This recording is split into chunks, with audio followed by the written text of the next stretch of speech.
Hello friends, పెళ్ళైన ప్రతి ఒక్కరూ వారసత్వం కోసం కొడుకు పుట్టాలని అనుకుంటారు. కానీ అందరికీ అలాంటి అదృష్టం దక్కదు. కారణం దాని వెనుక ఒక రహస్యం ఉంది. అయితే ఏ స్త్రీ అయితే వాటిని పాటించదో ఆ స్త్రీకి ఖచ్చితంగా మగబిడ్డ జన్మించడట. ఈ విషయం ఎవరో కాదు, సాక్షాత్తు ఆ విష్ణుమూర్తి చెప్పినట్లు తెలుస్తుంది. అలాగే ఈ కథ ఎవరైతే పూర్తిగా వింటారో వారికి పుణ్యం వస్తుందని కూడా ఆయన చెప్పారట. మరి విష్ణుమూర్తి ఏం చెప్పారు, అసలు ఎలాంటి స్త్రీకి పుత్రుడు పుట్టడు అనే విషయాలు ఈ వీడియోలో తెలుసుకుందాం. ఇక వీడియోలోకి వెళ్లే ముందు ఆ విష్ణుమూర్తి అనుగ్రహం మీపై ఉండాలని కోరుతూ కామెంట్ సెషన్లో ఓం నమో నారాయణాయ అంటూ ఈ వీడియోకి ఒక లైక్ కొట్టండి. ఓసారి లక్ష్మీదేవి విష్ణుమూర్తి దగ్గరకు వెళ్ళి, స్వామి, ఏ మహిళకు పుత్రుడు జన్మించడు, ఏ మహిళకు చిన్న వయసులో వైధవ్యం ప్రాప్తిస్తుంది, ఎలాంటి పనులు చేస్తే స్త్రీకి చనిపోయిన తర్వాత స్వర్గం ప్రాప్తిస్తుందో అనే ఈ 3 ప్రశ్నలకు జవాబు చెప్పండి అని అడగడంతో అప్పుడు విష్ణుమూర్తి, ఖచ్చితంగా నీ ప్రశ్నలకు సమాధానాలు చెబుతాను దేవి, అది కూడా ఒక పవిత్రమైన కథ రూపంలో చెబుతాను. కాబట్టి ఈ కథను నువ్వు చాలా శ్రద్ధగా వినాల్సి ఉంటుంది. ఎవరైనా సరే ఈ కథ అసంపూర్ణంగా వినకూడదు, అంటే సగం సగం వినకూడదు. ఈ కథను ఎవరైతే పూర్తి శ్రద్ధతో వింటారో వారికి సంబంధించిన 32 పాపాలను నేను క్షమిస్తాను అని ఆ విష్ణుమూర్తియే అన్నట్లుగా మన పురాణాలలో ఉందని తెలిసింది. ఇక అప్పుడు లక్ష్మీదేవి కూడా చాలా శ్రద్ధతో విష్ణుమూర్తి చెప్పే మాటలను వింటూ ఉంటుంది. అలా విష్ణుమూర్తి ఈ విధంగా చెప్పడం మొదలు పెడతారు. దేవి, పూర్వం మధ్య దేశంలో ఉన్న ఓ చిన్న నగరంలో ఓ వ్యాపారి నివసిస్తూ ఉండేవాడు. ఆ వ్యాపారికి 2 కొడుకులు ఉండడంతో వారికి పెళ్లిళ్ళు కూడా జరిగాయి. అయితే వ్యాపారితో పాటు ఆయన భార్య, పెద్ద కొడుకు, పెద్ద కోడలి ప్రవర్తన మాత్రం చాలా దుర్మార్గంగా ఉండేది. అలా ఆ వ్యాపారి భార్య తన పెద్ద కోడలిని చాలా ప్రేమగా, చిన్న కోడలిని ద్వేషంగా చూస్తూ ఉండేది.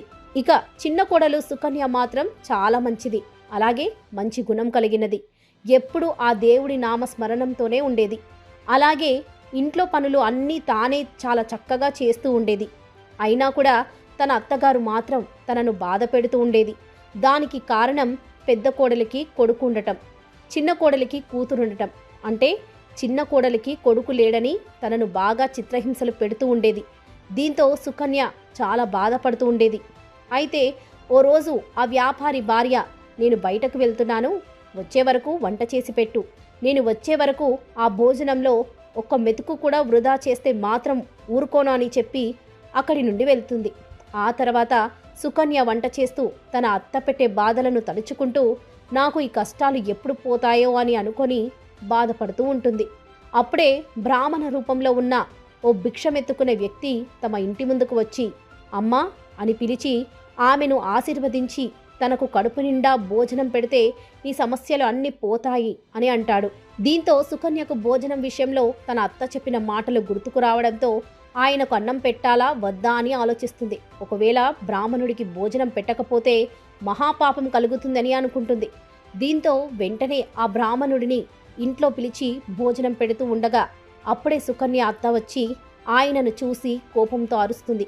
ఇక సుకన్యతో, ఇక్కడ ఎలాంటి అన్నదానం కానీ శుభకార్యం కానీ జరగడం లేదు, నువ్వు ఏమైనా ఇంటి యజమానురాలివా, అందరికీ పిలిచి భోజనం పెట్టడానికి అని కోపంగా అరుస్తుంది. అలాగే ఆ బ్రాహ్మణుడు తింటున్న అన్నంను బయటకు విసిరేస్తుంది. ఆ సమయంలో సుకన్య ఎంత బ్రతిమాలినా కూడా ఆమె అలాగే ప్రవర్తిస్తుంది. ఇక సుకన్య మాత్రం, అత్తయ్య, నేను తినే నా వాటాను మాత్రమే ఆ బ్రాహ్మణుడికి వడ్డించాను అని అంటుంది. అయినా కూడా ఆమె వినకుండా కోపంతో సుకన్యను ఇంట్లో నుండి బయటకు గెంటేసి తలుపులు పెడుతుంది. ఇక సుకన్య ఎంత బ్రతిమాలినా కూడా ఆమె మాత్రం వినిపించుకోదు. అలా చాలాసేపు బ్రతిమాలిన సుకన్య ఏడుస్తూ అక్కడ నుండి తన పుట్టింటి దారి పడుతుంది. అలా ఆమె వెళ్లే దారిలో పెద్ద అడవి ఉంటుంది. ఆ సమయంలో బాగా వర్షం రావడంతో సుకన్య వెంటనే ఆ అడవిలో ఉన్న ఒక చెట్టు కింద ఓ గుడిసె ఉండగా ఆ లోపలికి వెళ్తుంది. ఇక ఆ గుడిసెలో తన ఇంటికి భోజనం కోసం వచ్చిన బ్రాహ్మణ వ్యక్తి ఉండగా ఆ బ్రాహ్మణ వ్యక్తి ఎవరో కాదు, సాక్షాత్తు ఆ శ్రీ మహావిష్ణువే. ఇక సుకన్య ఆయన కాళ్ళ మీద పడి ఏడుస్తుంది. అప్పుడు ఆ బ్రాహ్మణ రూపంలో ఉన్న విష్ణుమూర్తి, అమ్మా, బాధపడకు, మీ అత్తింటి వాళ్ళు చాలా దుర్మార్గులు, వాళ్ళు నిన్ను ఎప్పుడు బాధ పెడుతూనే ఉంటారు. దానికి కారణం నీకు పుత్రుడు లేడు అని మాత్రమే. కాబట్టి నువ్వు ఆందోళన పడకు తల్లి, నేను నీకు ఒక తాళపత్రాన్ని ఇస్తాను. ఆ పత్రం మీద రాసి ఉన్న పరిహారంను నువ్వు తప్పకుండా పాటిస్తే అప్పుడు నీకు గుణవంతుడైన పుత్రుడు జన్మిస్తాడు అని అంటాడు. దీంతో సుకన్య ఆయనకు నమస్కరించి ఆయన దగ్గరి నుండి తాళపత్రంను తీసుకోగా ఆ తర్వాత ఆ బ్రాహ్మణ రూపంలో ఉన్న విష్ణుమూర్తి వెంటనే అదృశ్యమవుతాడు. దీంతో సుకన్య ఆశ్చర్యపోతూ ఆ తర్వాత చాలా సంతోషించి ఆ ప్రభువే తనకు ఈ విధంగా సహాయం చేయడానికి వచ్చాడు అని అనుకుంటుంది. అలా సుకన్య బయటకు రాగానే వర్షం కూడా ఆగిపోతుంది. ఇక అప్పుడే సుకన్య కోసం తన భర్త వెతుక్కుంటూ అక్కడకు రాగా సుకన్య జరిగిన విషయం మొత్తం తన భర్తకు చెబుతుంది. అలా వారిద్దరు ఇంటికి వెళ్లకుండా ఆ అడవిలో ఉండాలని అనుకుంటారు. అలా అక్కడే ఓ కుటీరంలో ఉండగా ఓ రోజు సుకన్య ఈ విధంగా ఆలోచిస్తుంది. తనకు ఒక కొడుకు ఉంటే తన అత్తగారు తనను కూడా బాగా చూసుకుంటుంది కదా అని అనుకుంటూ ఉండగా అప్పుడే మహావిష్ణువు ఇచ్చిన తాళపత్రం గుర్తుకు వస్తుంది. ఇక వెంటనే ఆ గ్రంథంను తెరిచి చూడగా అందులో ఈ విధంగా ఉంటుంది. అదేంటంటే, ఏ మహిళ అయితే కొడుకు కనాలని అనుకుంటుందో ఆ మహిళ తన భర్తకు ఎడమ వైపున పడుకోవాలి. అలా కొద్దిసేపటి తర్వాత ఎడమ వైపు తిరిగి పడుకోవడం వలన కుడి ముక్కు నుండి శ్వాస పీల్చుకుంటారు. ఇక కుడివైపు పడుకోవడం వలన ఎడమ ముక్కు నుండి శ్వాస పీల్చుకుంటారు. కాబట్టి పుత్రుడు జన్మించాలని కోరుకునే దంపతులు సంగమించే ముందు ఈ విషయంను గుర్తుపెట్టుకోవాలి. అదేంటంటే, పురుషుడి కుడి ముక్కు నుండి శ్వాస నడుస్తున్నప్పుడు, అలాగే స్త్రీ ఎడమ ముక్కు నుండి శ్వాస నడుస్తున్నప్పుడు ఆ సమయంలో దంపతులిద్దరూ గర్భధారణ కోసం ప్రయత్నించాలి. అలా చేయడం వల్ల పుత్రప్రాప్తి కలుగుతుంది. ఇలా కాకుండా వీటికి విరుద్ధంగా శ్వాస నడిస్తే మాత్రం కూతురు పుడుతుంది.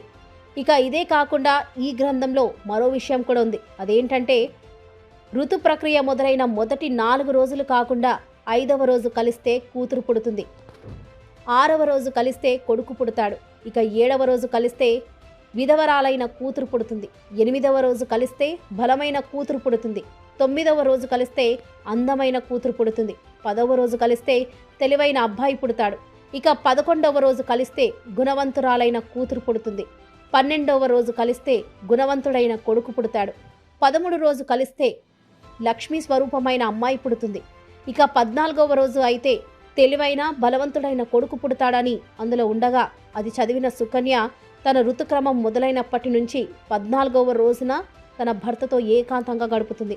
ఇలా జరిగిన కొన్ని రోజులకే ఆమె గర్భం దాల్చుతుంది. అయితే ఓ రోజు సుకన్య కట్టెలు తేవడానికి అడవి లోపలికి వెళ్ళగా ఆ సమయంలో సుకన్య ఒంటరిగా ఉంటుంది. అప్పుడే బాగా తుఫాన్తో రావడంతో తాము నివసిస్తున్న గుడిసె ఎగిరిపోవడంతో తనకు ఇంతకు ముందు ఆ మహావిష్ణువు కనిపించిన చెట్టు దగ్గర ఉన్న గుడిసెలోకి వెళ్ళి తన భర్త కోసం ఎదురు చూస్తూ ఉంటుంది. ఇక అదే సమయంలో 2 రాక్షసులు వచ్చి ఆ చెట్టుతో పాటు ఆ గుడిసెను తీసుకొని ఎగిరి బాగా బంగారం ఉన్న ఒక తోటకు తీసుకొని వెళ్తారు. అప్పుడు సుకన్య బయటకు వచ్చి అక్కడ ఉన్న బంగారంను చూసి ఆశ్చర్యపోతుంది. అయితే ఆ రాక్షసులు ఆహారం కోసం అక్కడి నుండి వెళ్ళిపోగా అప్పుడు సుకన్య ఆ బంగారంను తీసుకొని ఆమె గుడిసెలోకి వెళ్తుంది. ఆ తర్వాత ఆ రాక్షసులు ఆ చెట్టు దగ్గరకు వచ్చి మళ్ళీ ఆ చెట్టుని గుడిసెను తీసుకొని ఇంతకు ముందు ఏ స్థానంలో అయితే ఉందో అక్కడే పెట్టేసి వెళ్తారు. ఆ తర్వాత సుకన్య తన భర్త దగ్గరకు వెళ్ళి జరిగిన విషయం చెప్పి ఆ బంగారంను తీసుకొని తమ ఇంటికి వెళ్ళిపోతారు. ఆ తర్వాత సుకన్య తన దగ్గర ఉన్న బంగారం మొత్తం తన అత్తగారికి ఇచ్చి జరిగిన విషయం మొత్తం చెబుతుంది. దీంతో సుకన్య అత్తగారు, ఓ పిచ్చిదానా, అక్కడ అంత బంగారం ఉంటే ఇంత కొద్దిగా మాత్రమే తెస్తావా అని మళ్ళీ తిడుతుంది. అదే నీ స్థానంలో నేనుంటే ఆ బంగారం మొత్తం తెచ్చేదాని అని అంటుంది. ఇక వెంటనే సుకన్యను అడిగి అదే అడవికి వెళ్ళి సుకన్య ఉన్న గుడిసెలో వెళ్ళి దాక్కుంటుంది.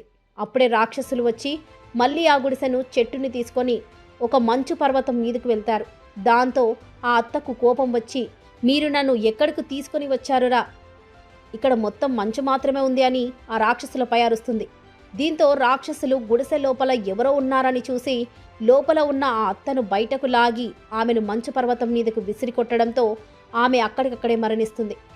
అయితే అడవిలోకి వెళ్ళిన తన అత్త ఇంకా తిరిగి రాకపోవడంతో సుకన్య మళ్ళీ ఆ చెట్టు దగ్గరికి వెళ్ళగా చెట్టు కింద ఉన్న గుడిసెలో తన అత్త కనిపించకపోయేసరికి అత్యాశ కారణంగా తన అత్తగారు ఇక లేరు అని అర్థం కావడంతో అక్కడి నుండి బాధపడుతూ ఇంటికి వెళ్తుంది. ఆ తర్వాత ఆమెకు పండంటి మగబిడ్డ కూడా పుట్టడంతో తన భర్తతో చాలా సంతోషంగా ఉంటుంది. అలా శ్రీ మహావిష్ణువు ఈ కథ లక్ష్మీదేవికి చెప్పిన తర్వాత, దేవి ఏ మహిళ అయితే పుత్ర సంతానం కోరుకుంటుందో అలాంటి మహిళకి నేను సుకన్యకు ఇచ్చిన గ్రంథంలో ఎలా అయితే నియమాలు ఉన్నాయో అవి పాటిస్తే ఖచ్చితంగా పుత్రుడు పుడతాడు అని అంటారు.